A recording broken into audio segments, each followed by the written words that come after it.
ఏ పథకమైనా ఆ ఊర్లో ఉన్న కాంగ్రెస్ కార్యకర్తల చేతుల మీదనే జరుగుతాయి. ఇందిరమ్మ కమిటీ వేసిండ్రు. ఆ ఇందిరమ్మ కమిటీలో 5 మంది రేవంత్ రెడ్లు, 5 మంది రేవంత్ రెడ్లు మీరే, 5 మంది సంపత్ కుమార్లు మీరే. ఆ వార్డు కమిటీ కావచ్చు, లేదంటే గ్రామ కమిటీ కావచ్చు, మీరే రేపు ఇండ్లు వచ్చినా, పెన్షన్లు వచ్చినా, రేషన్ కార్డు వచ్చినా, ఏది వచ్చినా మీరే న్యాయంగా ధర్మంగా వాళ్ళలాగా టీఆర్ఎస్ లాగా అమ్ముకునేది వద్దు, కమిషన్ వద్దు, పర్సెంటేజ్ వద్దు, యాభై న్యాయంగా ధర్మంగా ఎవరైతే ఎలిజిబుల్ ఉంటారో, ఎవరికైతే అర్హత ఉంటుందో వాళ్ళకే ఇవ్వడానికి ప్రయత్నం చేసి రేపు రాబోయే స్థానిక సంస్థల ఎన్నికల్లో మీ అందరికీ విజ్ఞప్తి చేస్తా ఉన్నా. ఐజ మున్సిపాలిటీ మీద కాంగ్రెస్ జెండా ఎగురాలి. అన్ని రకాలుగా నేను ఉంటా.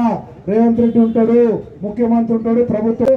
ఈ వేదిక ద్వారా మీడియా ద్వారా చెప్తా ఉన్నా, అలంపూర్ నియోజకవర్గంలో ఎవరైనా కానీ మీకు ఒకవేళ నా మీద కోపం ఉంటే నన్ను ఓడగొట్టిండ్రు, మీ కసి తీరింది, అయిపోయింది, మీ పానం చల్లగైంది కదా.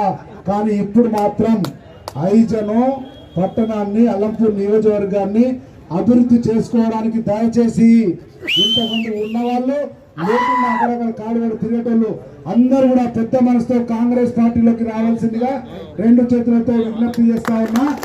బహిరంగంగా అందరికీ ఆహ్వానం పలుకుతా ఉన్నా. ఎవరైనా కానీ అభివృద్ధి సంక్షేమ కార్యక్రమాలు అందరికీ అందాలి, మన ప్రాంత అభివృద్ధి పథంలో ముందుకు పోవాలంటే కాంగ్రెస్ పార్టీలకు రండి.